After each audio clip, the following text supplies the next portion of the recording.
Halo pemirsa Jawapas TV dimanapun Anda berada, jumpa lagi di Obrol-Obrol, sebuah tayangan yang akan menghadirkan sosok-sosok dan juga narasumber inspiratif spesial buat kalian semuanya pemirsa Jawapas TV. Dan kembali bersama dengan Tori Andromeda di sini. Senang sekali untuk episode kali ini, episode spesial, episode khusus dalam rangka menyambut Pilkada Serentak 2024. Kami hadirkan satu episode spesial, yaitu Pilkada Serentak 2024 menuju AE1.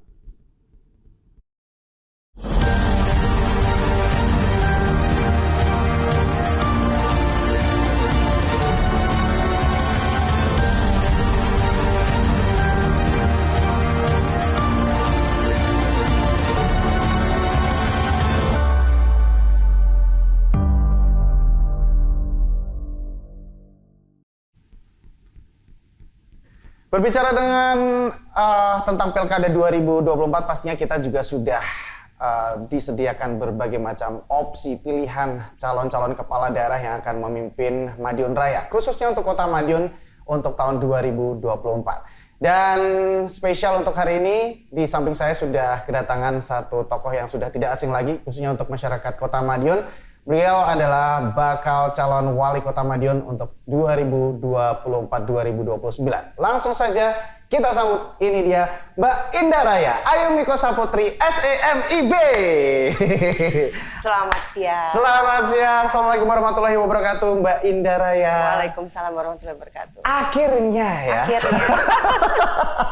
Mampir juga ke Jawapas TV. Terima kasih banyak sudah meluangkan waktunya di tengah kesibukannya, di tengah ya beberapa agenda-agenda menuju Pilkada 2024 ya. Apa kabar Mbak Indah?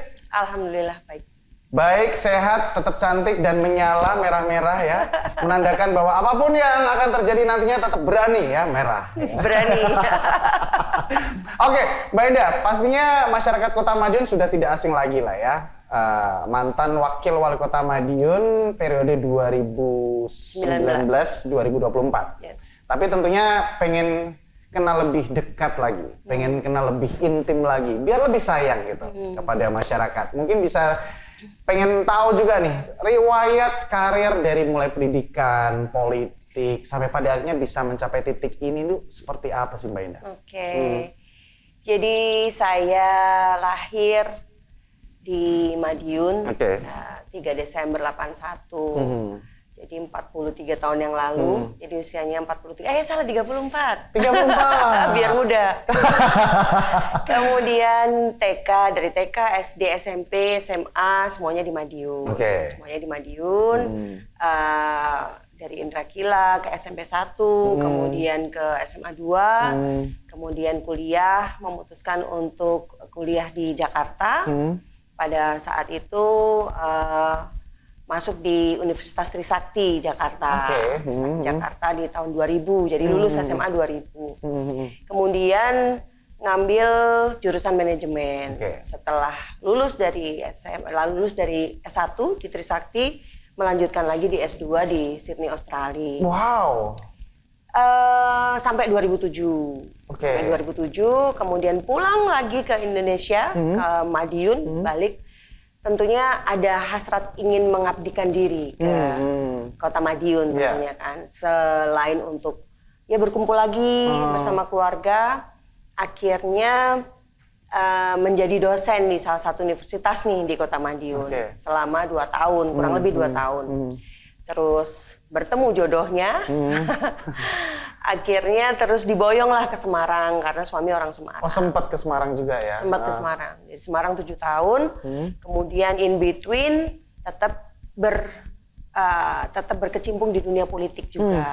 Karena mungkin memang basicnya dari keluarga ya, papa juga sudah berpolitik lama. Akhirnya di Semarang pun, sebelum di Semarang itu di DPD, di Dewan Pimpinan Daerah. Kemudian beberapa kali ganti bidang, jadi pernah pariwisata, perempuan dan anak. Kemudian akhirnya pindah ke Semarang karena mobilenya terlalu lumayan ya dari Semarang, bahkan mungkin sudah lintas provinsi kan dari Semarang. Akhirnya di Semarang bergabung dengan DPC Kota Semarang, DPC PDI Perjuangan Kota Semarang. Bersama Mas Hendi waktu itu, beliau wali kota. baru sekitar 2 minggu dilantik, diminta kembali untuk ke DPD lagi. Akhirnya mengundurkan diri dari DPC PDI Perjuangan Kota Semarang, kembali lagi ke DPD pada saat itu untuk mencalonkan menjadi calon wakil wali kota pada saat bersama Pak Parji waktu itu. Oh iya, betul. Bersama Pak Parji. Jadi pada saat itu sudah sudah paham lah terkait dengan bagaimana tahapan kampanye, kemudian ibaratnya sudah sedikit katam lah ya. Setelah itu akhirnya belum berhasil, kemudian in between lagi selama 5 tahun itu kembali balik lagi tetap bersama PDI Perjuangan menjadi pengurus DPD, kemudian ya banyak hal-hal sosial lah yang dilakukan karena memang mungkin basicnya seneng kegiatan sosial ya. Tapi pastinya politik merupakan menjadi satu kendaraan yang bisa dipakai oleh Mbak Indah sendiri untuk bisa ya berkontribusi juga ke masyarakat ya, salah satunya ya. Betul. Kenapa pada akhirnya mau terjun ke politik walaupun ya kita tahu keluarga sendiri juga sudah berpolitik lama, apalagi Bapak juga mantan wali kota juga di Madiun. Kenapa pada akhirnya juga mau terjun ke politik? Oke, politik itu sebenarnya tidak ada yang salah dengan politik. Kalaupun ada yang tidak sejalan itu adalah oknumnya, bukan partainya, bukan politiknya secara makro. Kenapa memilih jalur politik? Karena menurut saya ketika kita bicara sedikit mengulik tentang dinasti, tidak hanya di politik itu, dinasti itu tidak hanya di politik. Semua profesi apapun biasanya juga akan ada seperti itu. Ibaratnya mungkin TNI Polri pengen anaknya juga meneruskan jadi TNI Polri. Sama akhirnya dibantu sama orang tuanya dan lain-lain. Paling enggak kita melek mata itu yang kita lihat itu ya bagaimana sih perjalanan politik sebelumnya kita, misalkan orang tua atau mungkin kakak atau mungkin adik yang di lingkup terkecil. Ya kemudian dengan seperti itu otomatis apa yang kita tahu tentang politik jauh lebih banyak daripada orang awam yang lainnya. Otomatis kita jauh lebih siap, lebih prepare ya untuk terjun di dunia politik. Ya akhirnya itulah yang membuat saya akhirnya ternyata dunia politik tuh nggak salah. Apa yang mungkin belum benar, belum tepat itu ya memang harus dibenerin. Dan harus dipahami ketika semua hal yang ada di dunia ini itu adalah produk politik. Betul, sepakat. Betul, mulai dari harga pangan, biaya sekolah, sampai harga kacamata, semuanya itu berhubungan dengan produk politik. Semua itu serba kepentingan sebenarnya. Betul. Ya, di dunia. Dan ketika kepentingan itu tidak dikawal oleh orang-orang yang mungkin tidak berkepentingan apa-apa, ya itu akan menjadi kepentingan kelompok per kelompok. Betul. Nah, dan kita berbicara tentang karir seorang Indah Raya yang sudah menjadi wakil wali kota Madiun di periode sebelumnya. Dan sekarang memang mengikuti kontestasi berikutnya yang pada akhirnya ya semoga akan ada satu hal yang lebih ya pencapaiannya daripada yang kemarin. Tapi untuk perasaannya, Mbak Indah, sekarang setelah melewati 5 tahun memimpin Kota Madiun, khususnya menjadi wakil wali kota Madiun, apa yang dirasakan saat ini? Yang dirasakan saat ini mungkin menggebu-gebu ya, karena selama 5 tahun tuh banyak banget hal yang mungkin belum terimplementasikan, masih ada di otak, masih ada di hati, belum bisa terwujudkan.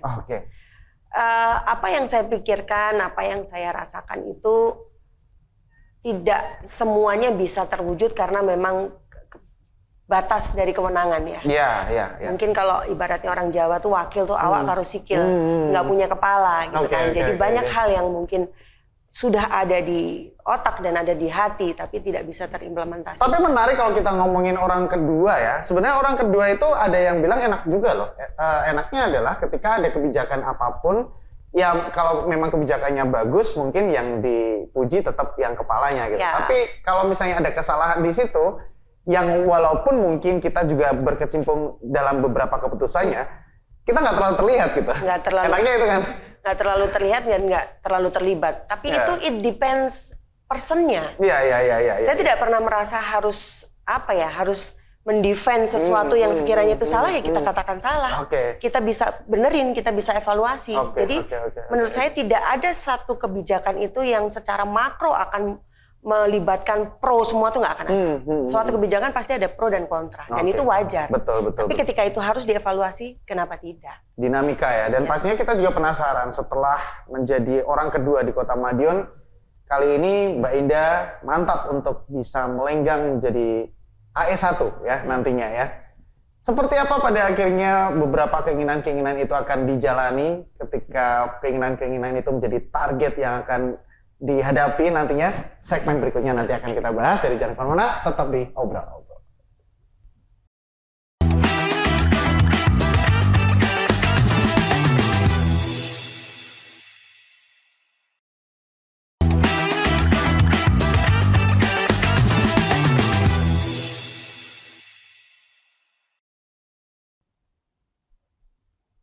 Kembali lagi di Obrol segmen menuju AE1, dan pastinya kita juga masih bersama dengan bakal calon wali kota Madiun yang paling cantik ya.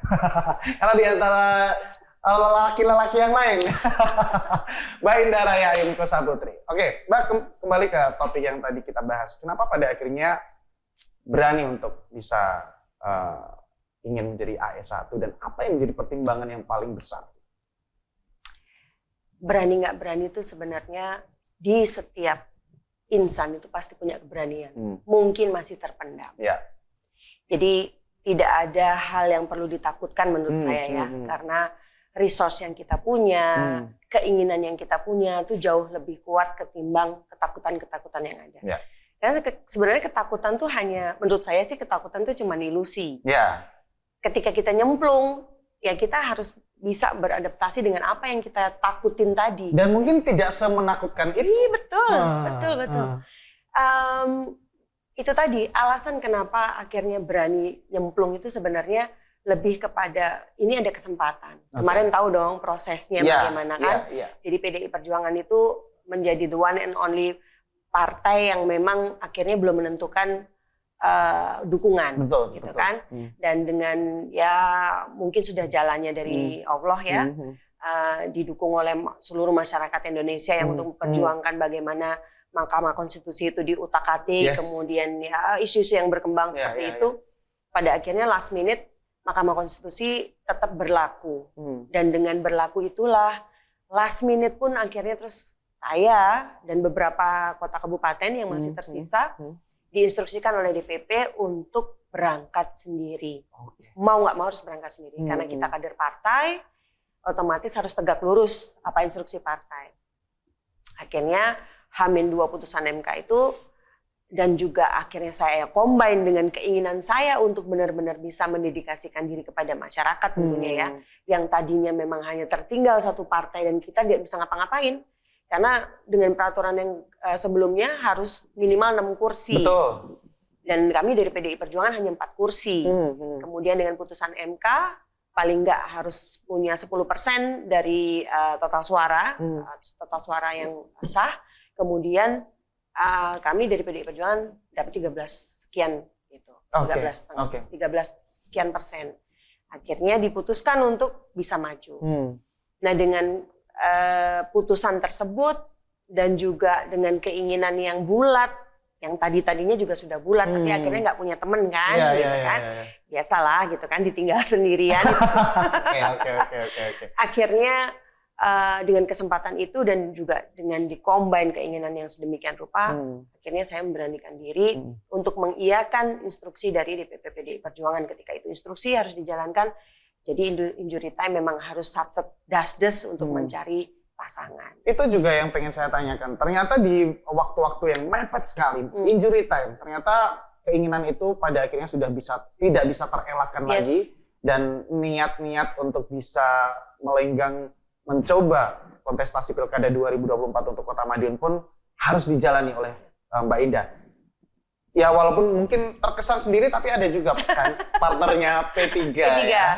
Dan ini yang tidak kalah menarik ya, pasangannya Mbak Indah, yaitu ada sosok Mas Aldi. Kenapa pada akhirnya memilih sosok Mas Aldi dan apa bergeningnya?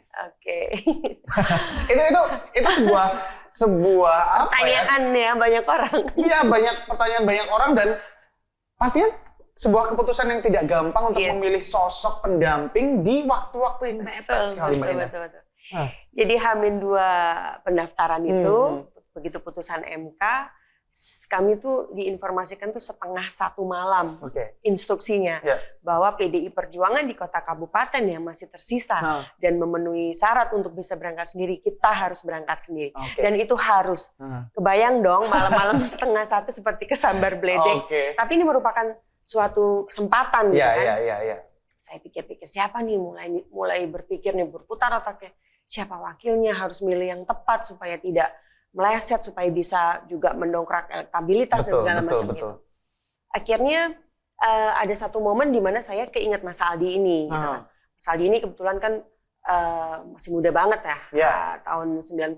Jadi beliau masih jauh banget usianya sama saya 10 tahun atau 4 tahun, 10 tahun. Saya berpikir oke juga nih, gitu. Karena Mas Aldi ini 1 tahun sebelumnya memang sudah pernah bertandang ke Kota Madiun dan itu ketemu dengan saya. Oke. Kami sudah banyak bertukar pikiran karena pada saat itu dia membawa misi sosial. Beliau punya satu yayasan yang bergerak di bidang sosial terkait dengan beasiswa, kemudian terkait dengan bantuan-bantuan seperti alat-alat kursi roda dan segala macam itu dari NGO luar negeri yang kemudian bekerja sama dengan yayasannya dia. Ya. Karena saya merasa serumpun dan masih muda, enak nih kalau diajak berdebat gitu kan. Kalau sesama yang maksudnya usianya yang masih muda gitu-gitu kan, ibaratnya kita berdebat tuh dapat feedback. Betul. Mungkin ada beberapa hal-hal baru yang mungkin belum kita dapatkan dari yang baru-baru ini gitu ya. Jadi take and give-nya ada gitu kan. Saya menyampaikan sesuatu, dia memberikan feedback yang baik gitu kan. Feedback yang walaupun mungkin tidak selalu match, tapi kami selalu menemukan benang merah pada saat itu. Ya. Beliau tinggal di sini pada tahun kemarin yang dia ke Madiun itu sekitar 3 atau 4 bulan gitu kan, berkecimpung di dunia sosial ya tentunya. Dan saya juga nggak tahu kenapa yang dijujuk itu adalah saya. Mungkin dia merasa bahwa podo-podo cah nome mungkin. Sefrekuensi gitu. Akhirnya dan beliau juga ada di sini ada saudara. Kebetulan beliau itu adalah cucu salah satu dokter di sini, dokter jantung. Jadi sudah tidak asing lagi Kota Madiun itu bagi dia. Akhirnya kami ngobrol-ngobrol, saya telepon. Besok paginya saya telepon. Saya bilang, Mas, begini.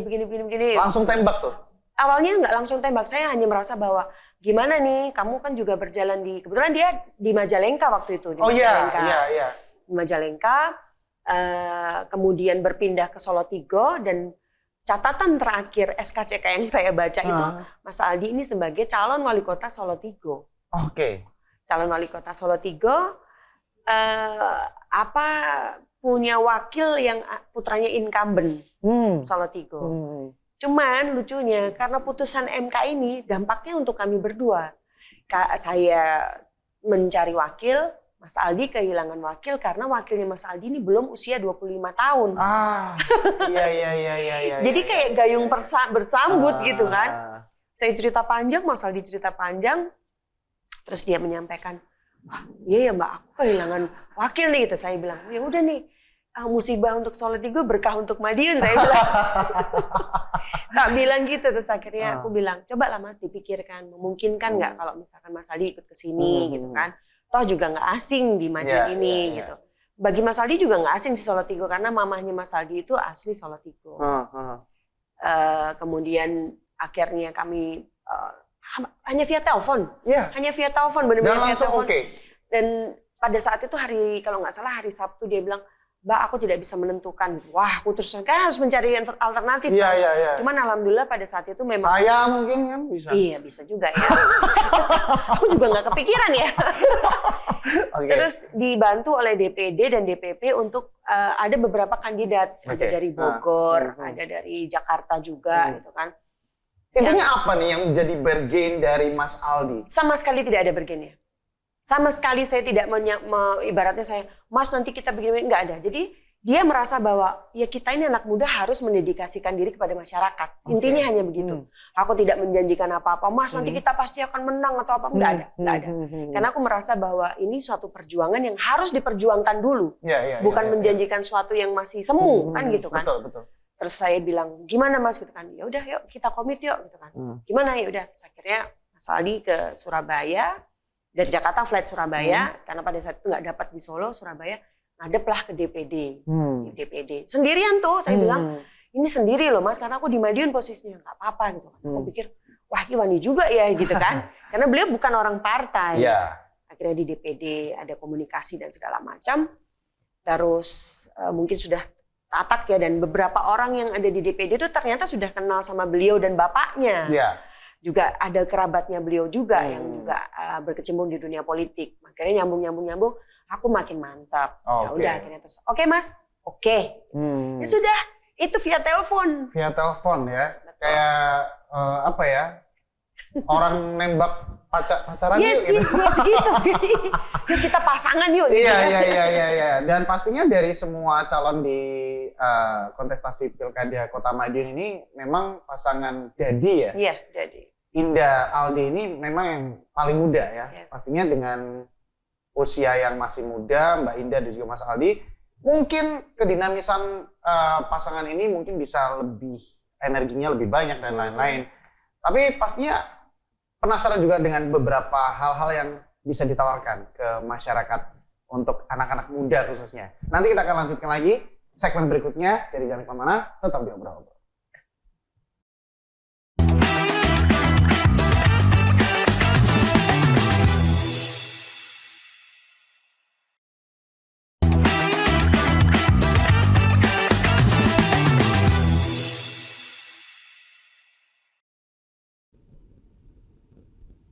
Kembali lagi di Obrol-Obrol, masih juga bersama dengan Mbak Indah Raya Ayu Niko Saputri yang masih juga Ayu ya.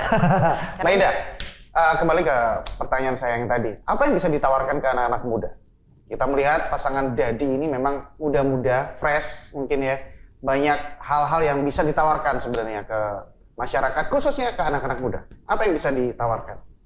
Oke, kita paling tahu banget bahwa di tahun ini dan beberapa tahun ke depan itu bonus demografi luar biasa.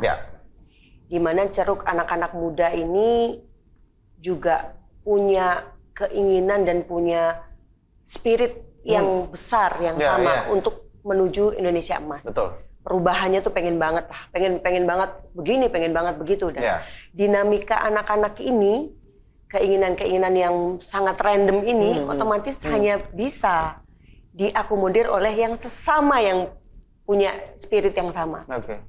Dan saya dan Mas Aldi melihat bahwa anak-anak muda itu ketika punya wadah yang baik, ketika punya channel yang bagus ya, maksudnya saluran-saluran yang bagus untuk mungkin mendistribusikan ke apa namanya tuh tenaganya atau mungkin pemikirannya itu akan menghasilkan sesuatu yang baik juga. Dan selama 5 tahun ini saya tidak merasa bahwa itu ada. Gitu. Atau bahkan mungkin kurang lah ya. Kalau mungkin nggak ada tuh nggak kurang. Dan melihat seperti itu, saya akhirnya berpikiran bahwa harus mencari pasangan yang juga sama-sama punya spirit yang seperti itu untuk bisa mengakomodir anak-anak muda, gitu kan. Tapi saya lihat Mbak Indah juga cukup dekat dengan anak-anak muda selama ini. Mungkin teman-teman UMKM, anak-anak muda, beberapa komunitas, termasuk aktif bermedia sosial juga di situ. Sering menyapa netizen, ya kan? Betul. Cuman mungkin akan berbeda ya, ketika apa yang saya lakukan pribadi, secara pribadi, dengan saya lakukan secara kebijakan tuh berbeda. Dampaknya berbeda. Ketika saya melakukan secara pribadi, otomatis itu hanya person to person.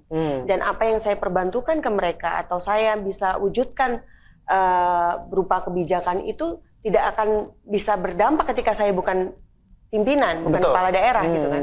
Jadi apa yang selama ini saya lakukan kepada teman-teman atau mungkin apa yang teman-teman mungkin bisa terima dari saya itu adalah secara person, bukan secara bukan secara pemerintahan. Ya, bukan gitu kan. secara kebijakan mungkin ya. Bukan secara kebijakan. Mungkin kalau misalnya teman-teman muda ini pernah ketemu Mbak Indah ya seperti ini gitu. Mungkin dekat dengan anak muda, tapi ya mungkin mau melakukan beberapa hal ya. Ada beberapa hal yang memang harus dibatasi seperti itu ya, Mbak Indah. Nah, menarik juga ketika kita melihat Kota Madiun, kota pendekar yang juga sudah 5 tahun ini luar biasa sekali perubahannya. Apa sih yang dilihat di Kota Madiun ini di mata seorang Indah Raya? Kota Madiun ini sudah bagus, sudah keren, sudah banyak sekali perubahannya signifikan ya terutama ya. Dari sisi infrastruktur, dari sisi bangunan, dari sisi kualitas bangunan. Yeah. Saya tidak pernah mengatakan bahwa di 5 tahun kemarin itu tidak ada yang bagus, tidak. Bagus memang. Banyak perubahan yang terjadi, terutama bidang infrastruktur. Tapi ada hal yang memang harus tetap disempurnakan. Tetap ada hal yang tetap harus dilengkapi. Yeah. Nah, yang harus dilengkapi menurut saya adalah bagaimana anak muda ini yang mungkin belum tergarap dengan sempurna. Karena setiap kepemimpinan itu kan pasti ada skala prioritas tertentu. Apa yang diprioritaskan, apakah mungkin bangunannya dulu atau infrastrukturnya dulu, kemudian baru apa. Nah, kalau selama 5 tahun kemarin itu banyak hal-hal yang terjadi mungkin jauh lebih kepada fisik yang kita lihat. Yang kali ini kami menawarkan bahwa SDM yang akan kita unggulkan. Gitu. Dan menurut saya itu suatu hal yang sangat penting di era yang ya uncertainty ya, maksudnya tidak jelas ini apakah nanti ya ini pemerintahan akan berjalan dengan lancar, kemudian bagaimana ya anak-anak muda ini yang punya spirit baik, punya spirit yaitu yang akan kita wadahi, yang itu akan kita fasilitasi supaya Indonesia ini berjalan pada zamannya, bukan pada zaman yang kita inginkan itu menjadi seperti sekarang gitu. Betul. Karena zaman itu kan terus berputar gitu kan. Karena perubahan adalah keniscayaan ya, selalu dinamis, selalu berubah. Mungkin hari ini kita menikmati sosial media yang sekarang, mungkin Instagram dan lain-lain, mungkin 1-2 tahun lagi akan ada sesuatu yang baru yang mungkin akan mengagetkan kita. Apalagi sekarang juga ada beberapa teknologi AI yang luar biasa. Yang mungkin 5 tahun kemarin tuh nggak ada gitu ya. Belum ada. Oke. Itu artinya memang ada beberapa hal yang harus ditingkatkan, ada beberapa hal yang menjadi PR lah ya. Iya, betul. Mungkin secara konkret nih, Mbak Indah, apa saja yang bisa ditingkatkan? Apa saja yang bisa menjadi PR di Kota Madiun ini? Bagaimana anak-anak muda itu bisa berdikari, punya upgrade skill, kemudian bagaimana pemerintah hadir untuk memfasilitasi mereka-mereka yang pengen punya skill. Karena anak muda ini nih kalau tidak kita keep, ya kan habis di Kota Madiun ini. Ibaratnya dulu kan mungkin terkenal sebagai Madiun kota pensiunan, pernah dengar nggak sih kan? Masa mau sih Madiun itu tidak berkembang dengan hanya disebut kota pensiunan? Betul. Yang datang hanya menikmati, dan saya hanya menikmati pecel, kemudian hanya foto-foto, kemudian pulang. Tapi tidak ada karya-karya yang menarik dari anak-anak muda yang bisa kita pamerkan. Gitu kan. Sedangkan mungkin angkatan kerja di Kota Madiun ini juga harus kita harus kita benar-benar fasilitasi untuk supaya mereka bisa berkarya baik dari dalam Kota Madiun sendiri ataupun mereka mungkin upgrade skillnya di sini tapi kerjanya remote area, misalkan dia orang Madiun tapi bekerja di Surabaya, tapi kontribusinya kan bisa untuk Kota Madiun juga. Nah itu yang benar-benar akan kami fasilitasi gitu, anak-anak muda di mana mungkin Madiun nggak punya BLK, Madiun nggak ada Creative Hub. Di mana di situ ketemunya anak-anak kreatif yang luar biasa, mau kripto, mau itu membahas tentang UMKM, bagaimana ini desain packagingnya produk bisa bagus, bagaimana belajar untuk ekspor impor. Selama ini masih di awang-awang. Jadi kalau mungkin saya dekat dengan UMKM itu bisanya membantu ya hanya saya foto produk, saya review, that's it. Itu yang sering dilakukan ya selama ini ya. Tapi itu tidak signifikan sekali gitu kan. Karena ya skillnya kan begitu-begitu aja. Bahkan untuk mereka display produknya pun juga belum banyak gitu kan. Nah ini beberapa foto-foto yang kemarin juga sempat dilakukan sama Mbak Indah. Mbak Indah cukup sering untuk mengunjungi beberapa lapak-lapak UMKM juga. Mungkin membantu produk-produk mereka untuk difoto tuh di sosial media, di Instagram gitu. Itu sebenarnya permintaan dari mereka atau inisiatif sendiri, Mbak? Jadi awalnya mungkin karena aku tuh seneng jajan, cewek ya biasa. Biasalah gitu kan. Hobinya makan, tapi cita-citanya kurus gitu. Yang penting sehat lah menurut saya, yang penting sehat. Awalnya karena mungkin seneng jajan, kemudian melihat teman-teman yang di Kota Madiun ini banyak yang jual kan camilan-camilan gitu-gitu. Terus saya beli, sebelum saya makan saya foto, saya upload, dan ternyata aku nggak berpikir bahwa itu akan berdampak banyak buat mereka gitu kan. Saya foto, saya upload, saya cuma tulis captionnya memang apa yang saya rasakan. Aku tipikal yang nggak pengen berpura-pura lah ya, kalau misalkan enak ya aku bilang enak gitu. Terus ternyata beberapa saat kemudian dia DM lagi tuh, Bu, saya dapat pesanan dari PLN gini loh. Ajaib juga ya kalau hanya kayak gini ternyata bisa membantu gitu kan. Ya udah akhirnya gara-gara postingan Bu Indah Raya gitu ya. Gitu, ternyata berdampaknya seperti itu gitu, menambah rezeki orang lain juga gitu. Dan itu mereka akhirnya terus DM ada beberapa produk yang DM dan itu saya semuanya beli. Oh ya? Beli. Semuanya? Kami siapkan amplop-amplop yang isinya 50.000 untuk pengganti mereka mungkin ya ongkos transport lah. Tapi rata-rata mereka tidak mau mengambilnya, sudah nggak apa-apa. Ini untuk ibu kok, kami juga sudah merasa terbantu. Gitu. Karena mereka emang pengen apa ya, selain endorse Ibu Ida untuk bisa membantu mempromosikan produk itu mereka udah seneng banget. Tapi Mbak Indah sendiri juga ngasih apresiasi juga lah ya, uang bensin dan lain-lain. Iya, endorse ala-ala lah. Endorse ala-ala lah ya. Oke. Dan dari situ melihat produk-produk UMKM di Kota Madiun seberapa potensial sih, Mbak Indah? Sebenarnya potensial banget kalau aku bilangnya. Bahkan ada beberapa yang memang secara packaging itu sudah layak untuk ekspor. Cuman pengetahuan mereka tentang ekspor ini kan juga minim mungkin ya. Apalagi mungkin kesempatan ekspor itu juga dari daerah lain pun juga berlomba-lomba. Saya bilang nggak usah terlalu muluk-muluk lah. Ekspor aja, tapi ke kota kabupaten lain. Deket-deket dulu gitu kan. Madiun Raya lah ya. Iya, Madiun Raya. Terus akhirnya sudah tuh, akhirnya kita ke Malang, kita ke Semarang, kita konekkan dengan toko oleh-oleh di sana. Itu kan namanya ekspor juga. Walaupun ekspor yang ya masih di intern. Betul.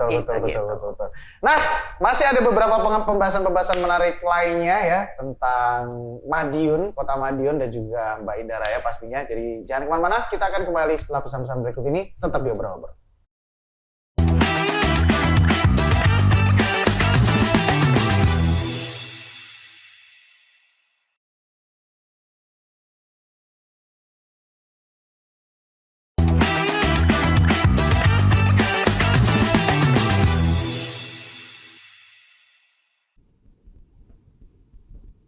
Kembali lagi di Obrol-Obrol episode spesial Pilkada 2024 menuju AE1. Masih bersama dengan Mbak Indah Raya Ayumiko Saputri ya. Saya selalu senang manggil Mbak karena masih muda kok ya. Ya seorang ibu iya, tapi jiwa mudanya tuh ya lebih menggelora. Iya, lebih menggelora kalau dipanggil Mbak Indah gitu ya.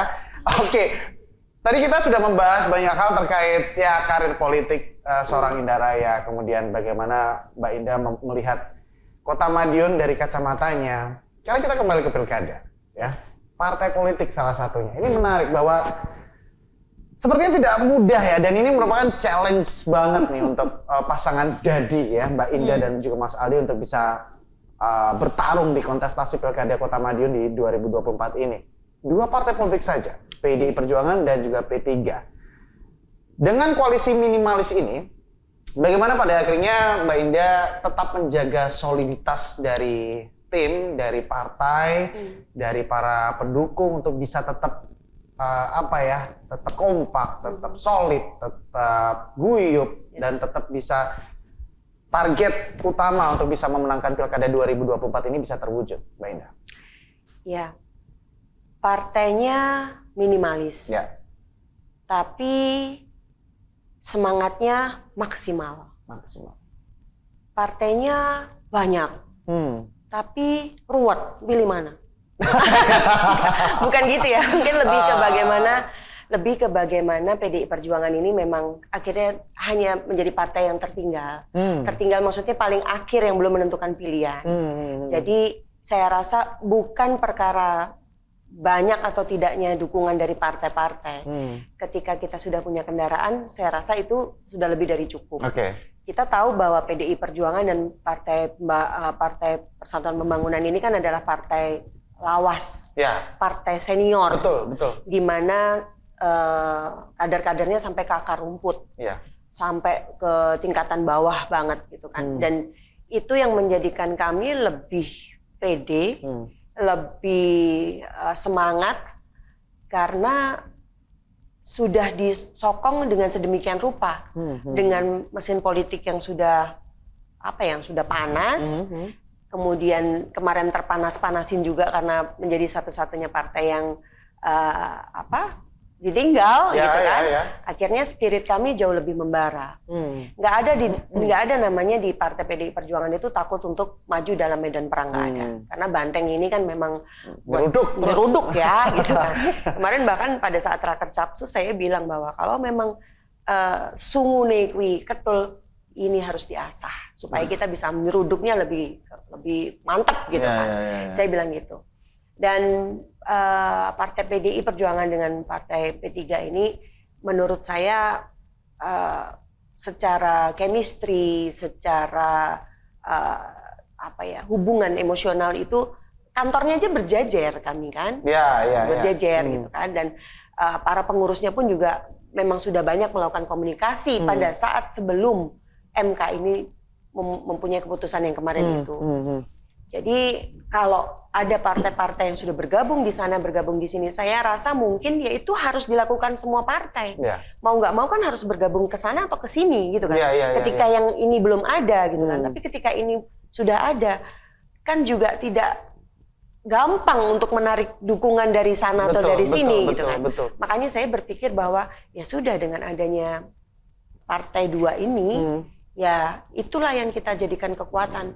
Kita olah, kita panasin lagi mesinnya dengan semangat-semangat yang membara. Itu yang membuat kami sudah firm untuk maju hanya dengan dua partai ini. Tapi dengan banyaknya partai dan dukungan, otomatis kan juga bisa menambah semangat, bisa menambah ya gairah untuk bisa melakukan banyak hal lah, karena koalisinya mungkin semakin kuat.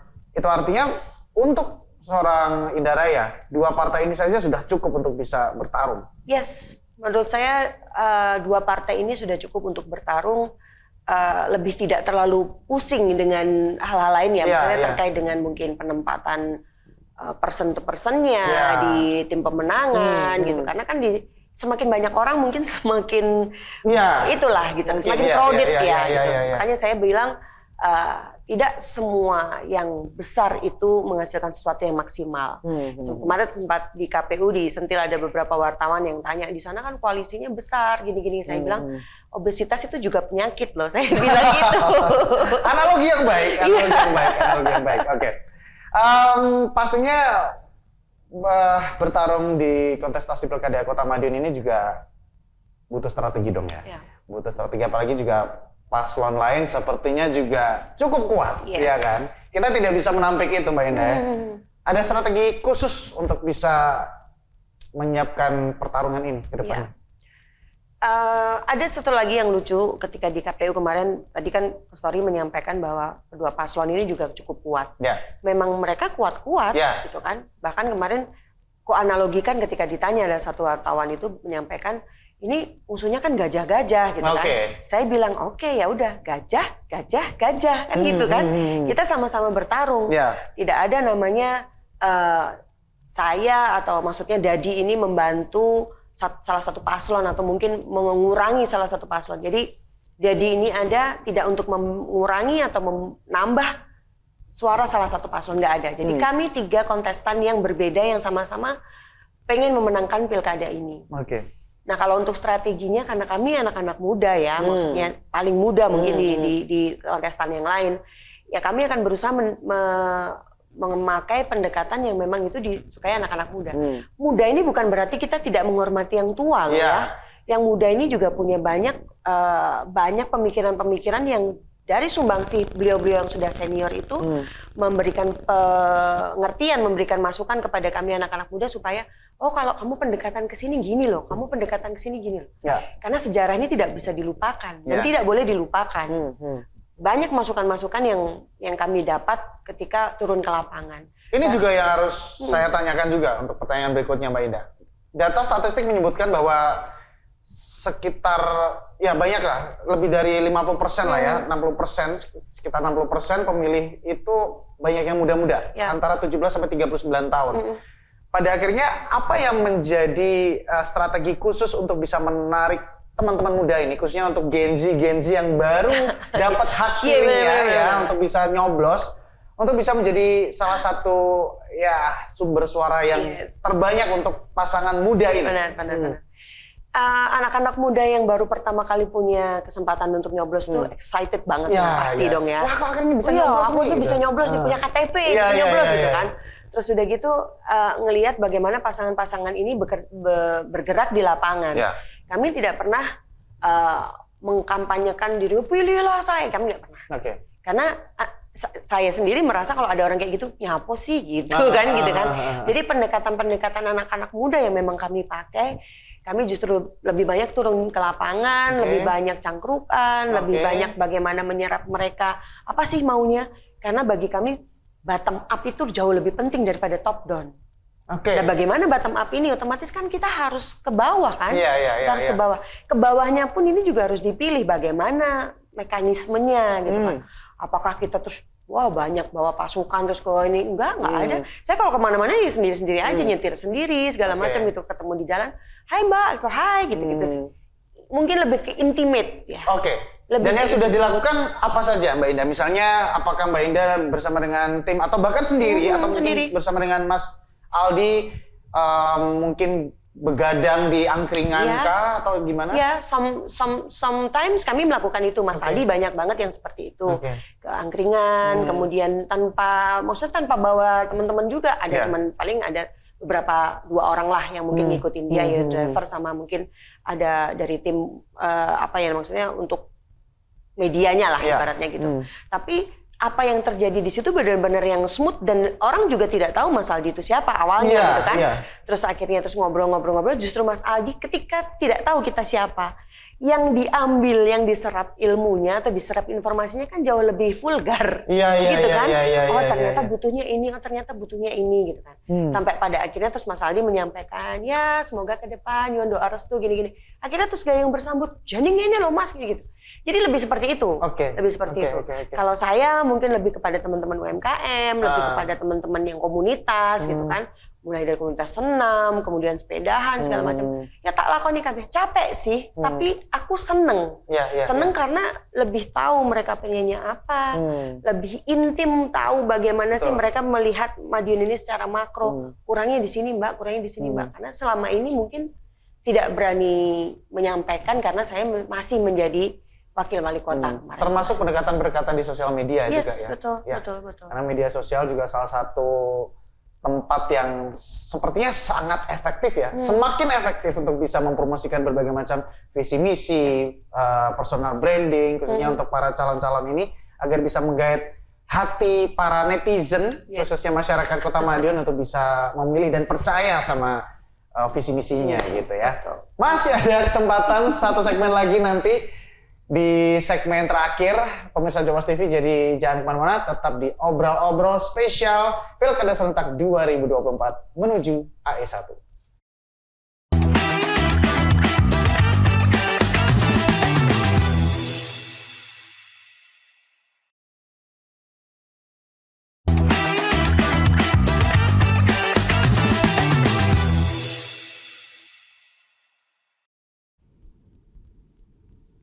Kembali di Obrol-Obrol episode spesial Pilkada Serentak 2024 menuju AE1.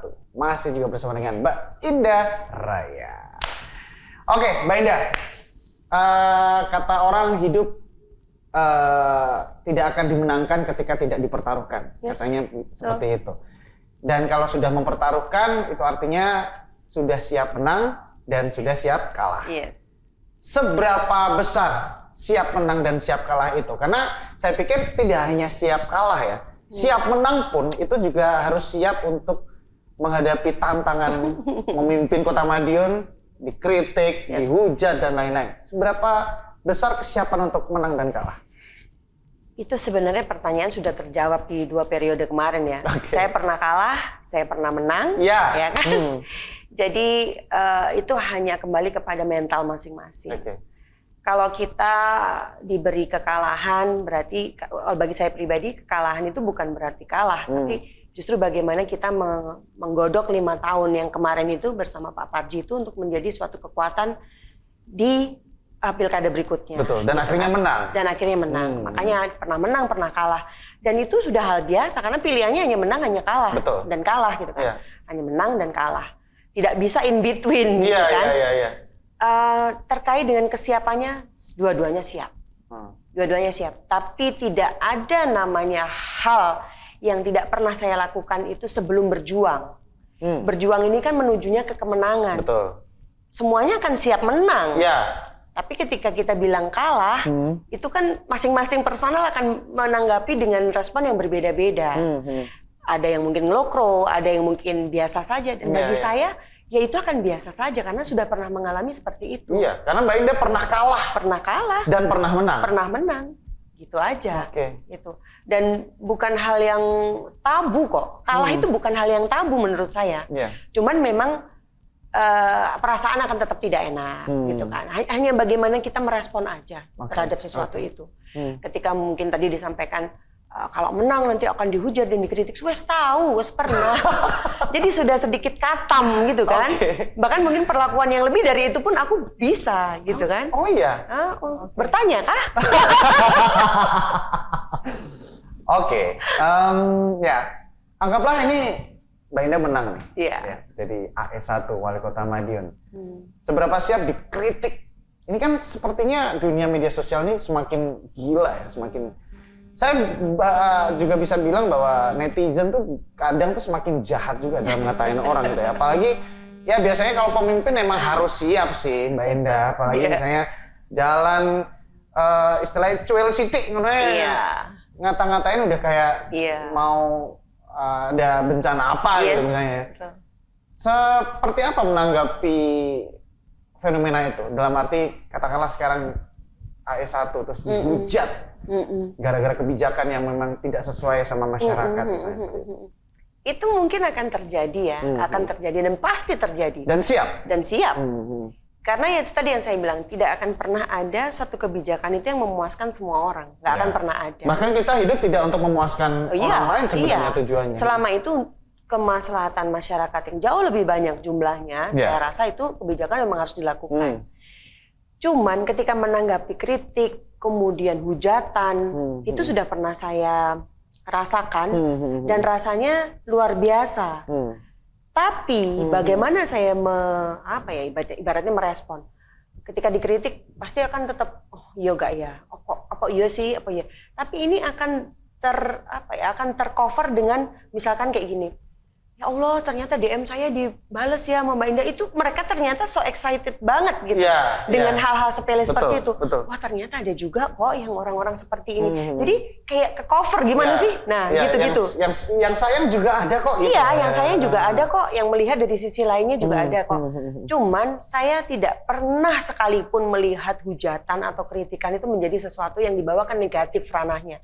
Nggak pernah. Misalnya? Sekalipun. Misalkan kayak penebangan pohon ya. Waktu itu ya penebangan pohon dihujat. Kemudian waktu itu dicet-cet lah pohonnya. Nanti tidak bisa bernafas gini-gini. Selama sesuatu yang mereka hujat itu kita bisa jelaskan dengan rasional yang ada. Dan dengan reason yang benar. Itu menurut saya akan menjadi jembatan komunikasi yang baik.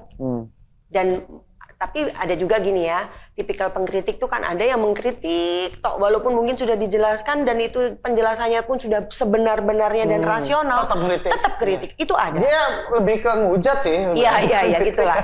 Tapi ada juga yang ketika beliau mengkritik itu kritiknya untuk kritik membangun. Nah, kenapa kalau kritik membangun itu kita tidak tampung dan kita carikan solusinya atau mungkin sudah tersolusikan? Tapi solusi ini belum dia rasakan. Namanya solusi itu kan ada yang proses juga toh. Nggak bisa instan. Bu, saya pengen besok hujan. Terus hujan langsung kan nggak mungkin gitu kan. Atau Bu, saya pengen besok kita selokan kita bisa. Padahal untuk melancarkan saluran selokan itu kan juga tidak mudah. Harus menyiapkan dulu personilnya. Kemudian harus antri mungkin gitu kan. Walaupun mungkin 3 kecamatan. Tapi pekerjaannya pemerintah Kota Madiun tuh banyak banget loh yang harus yang harus di cover gitu kan. Jujur pernah baper nggak sama komen-komen netizen? Pernah, tapi tidak dalam jangka waktu yang lama. Aku tidak pernah terlalu take it for granted ya.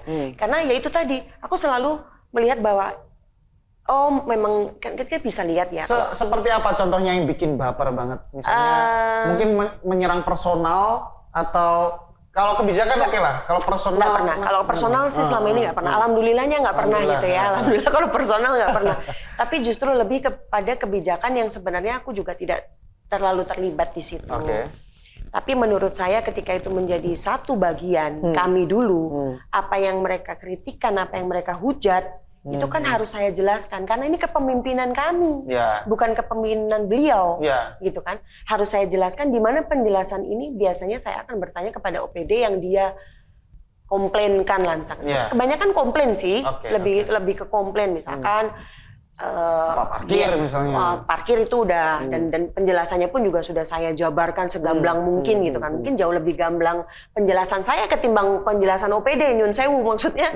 Karena mungkin gimana cara komunikasi yang mungkin yang berbeda-beda ya. Karena di pemerintahan kan harus ada SOP-nya lah, mungkin harus begini, harus begitu gitu kan. Kemudian terkait dengan